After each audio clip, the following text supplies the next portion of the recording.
Kementerian Pengangkutan belum mempunyai cadangan untuk melaksanakan kajian kebolehaksanaan pembinaan rangkaian kereta api yang menghubungkan Sarawak dan Sabah ke Ibu Kota Baharu Indonesia di Kalimantan. Kementerian Dalam Negeri sedang terlibat dalam memuktamadkan pintu masuk baru antara Malaysia dan Indonesia susulan pembangunan Nusantara, Ibu Negara Baru Indonesia di Kalimantan Timur. Sarawak akan memanfaatkan jalinan kerjasama dengan wilayah Kalimantan Barat atau KALBA Indonesia untuk bersama-sama menerokai peluang pelaburan dan kerjasama pembangunan di Kalimantan Timur atau KALTIM yang menjadi lokasi baru Ibu Negara Indonesia Nusantara. Baik, sementara itu pembangunan Ibu Kota Baru Indonesia di Nusantara membuka banyak peluang perniagaan bagi syarikat-syarikat Malaysia.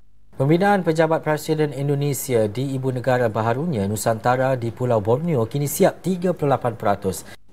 Presiden Indonesia Joko Widodo memaklumkan beliau akan mula bekerja dari Ibu Negara Baru Nusantara di Kalimantan Timur pada Julai tahun ini.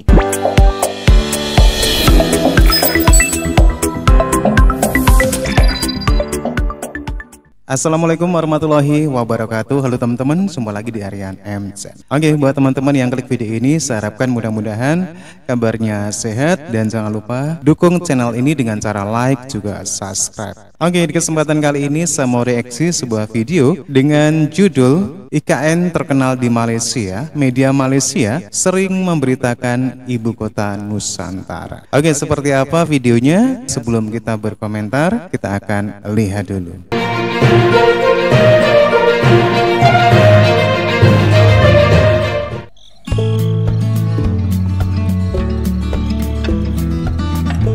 Baik, sementara itu pembangunan Ibu Kota Baru Indonesia di Nusantara membuka banyak peluang perniagaan bagi syarikat-syarikat Malaysia dalam pelbagai sektor. Menteri Perdagangan Antarabangsa dan Industri Meeting, Tengku Datuk Seri Zafrul Tengku Abdul Aziz berkata, sebanyak 11 syarikat dari Malaysia telah menyerahkan surat niat untuk tujuan berkenaan.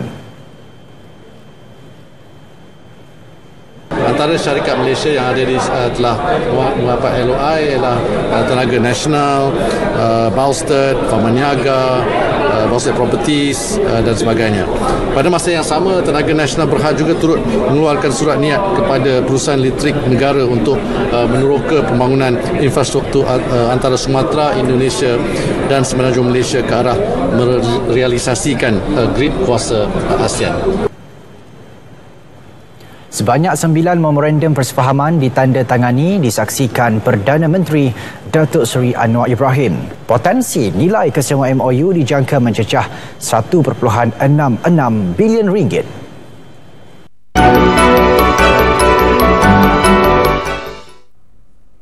Kementerian Pengangkutan belum mempunyai cadangan untuk melaksanakan kajian kebolehaksanaan pembinaan rangkaian kereta api yang menghubungkan Sarawak dan Sabah ke Ibu Kota Baharu Indonesia di Kalimantan. Menurut Menteri Pengangkutan Datuk Seri Dr. Wee Ka Siong, sebarang cadangan bagi ketersambungan pengangkutan darat dan udara dari Sarawak dan Sabah ke Ibu Negara Baharu Indonesia itu perlu disokong dengan statistik unjuran penumpang supaya perancangan terperinci dapat disediakan.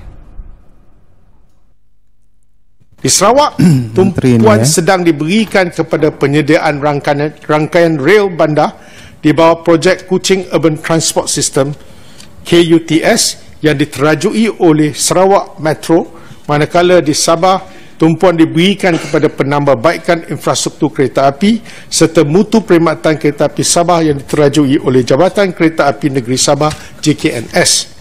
Beliau berkata ketika ini, MOT melaksanakan kajian Pelan Strategik Lapangan Terbang Negara atau NASP meliputi kajian semua pembangunan lapangan terbang dan padang terbang atau stallport di Malaysia dijadual siap pada pertengahan tahun depan selaras dasar pengangkutan negara 2019-2030.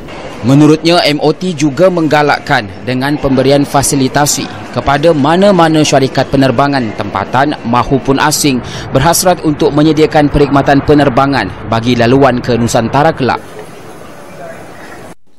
Presiden Indonesia Joko Widodo memaklumkan beliau akan mula bekerja dari Ibu Negara Baru Nusantara di Kalimantan Timur pada Julai tahun ini. Menurutnya ketika ini beliau hanya menunggu laporan menunggu lapangan terbang dan jalan bertol siap sebelum berpindah ke sana. Memetik laporan agensi berita Antara, Jokowi berkata Menteri Kerja Raya dan Perumahan Awam Basuki Hadi Muljono akan berpindah ke Nusantara pada Jun ini, lebih awal daripada beliau. Menurut Jokowi, jalan tol dan kemudahan lapangan terbang akan menjadikan trafik di kawasan itu menjadi lebih sibuk. Begitupun katanya jalan bertol memendekkan masa perjalanan dari 2 jam ke 45 minit melibatkan perjalanan dari Balikpapan, bandar utama terdekat ke Nusantara. Dalam pada itu, Jokowi juga optimis pembukaan lebih banyak bank di Ibu Negara Baharu itu akan menyokong konsep bandar pintar Nusantara kerana bank itu akan turut membawa sistem perbankan digital yang maju. Beliau juga yakin peningkatan jumlah pelaburan itu akan mempercepatkan proses pembangunan Nusantara yang mengikut anggaran dijangka mengambil masa sekurang-kurangnya 1 dekad.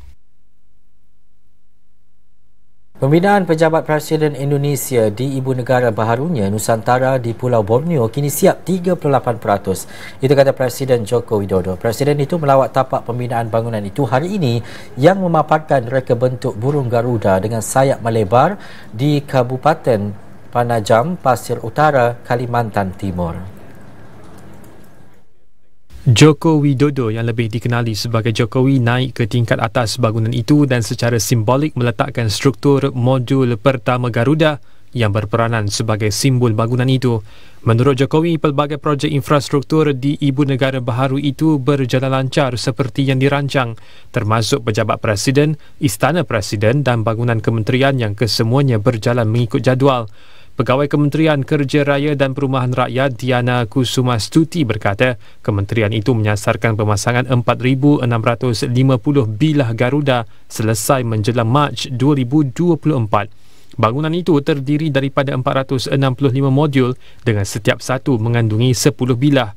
Apabila siap, bangunan itu akan mempunyai lebar sayap 177 meter dan ketinggian 77 meter.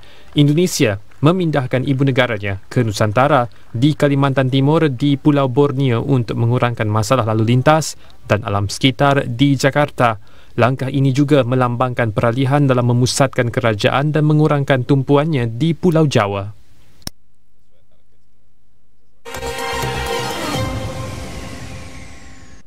Sarawak akan memanfaatkan jalinan kerjasama dengan wilayah Kalimantan Barat atau Kalbar Indonesia untuk bersama-sama menerokai peluang pelaburan dan kerjasama pembangunan di Kalimantan Timur atau KALTIM yang menjadi lokasi baru Ibu Negara Indonesia, Nusantara. Premier Sarawak Tan Sri Abang Johari Tun Oping berkata, jalinan kerjasama yang melibatkan pembukaan sempadan untuk perniagaan dan penerbangan di antara wilayah Sarawak dan Kalbar ini dapat dijadikan asas untuk melihat peluang pelaburan baru berikutan pembangunan di KALTIM.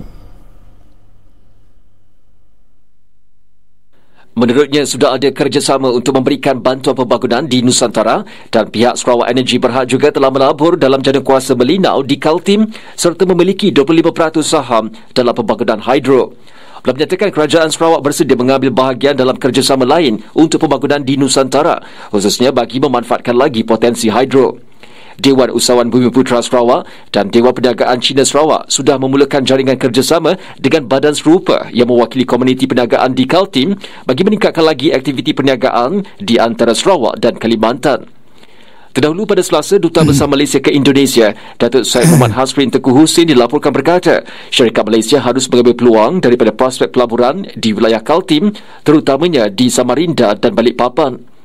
Beliau turut menyentuh mengenai usaha untuk meningkatkan kesaling hubungan kawasan pertumbuhan ASEAN Timur, Brunei Darussalam, Indonesia, Malaysia, Filipina, termasuk laluan udara, darat dan laut, serta inisiatif seperti Grid Tenaga ASEAN. Oke teman-teman ya, demikian beberapa informasi tentang media massa yang selalu menyoroti bagaimana perkembangan IKN. Hal ini jelas karena kita tahu Malaysia berbatasan langsung dengan Indonesia. Sehingga dengan keberadaan IKN ini akan mempunyai pengaruh dalam Malaysia sendiri, terutama di daerah perbatasan Sabah Sarawak. Oke teman-teman ya, demikian satu informasi, dan bagaimana menurut teman-teman? Silakan teman-teman bisa berkomentar. Terima kasih dan wassalamualaikum warahmatullahi wabarakatuh.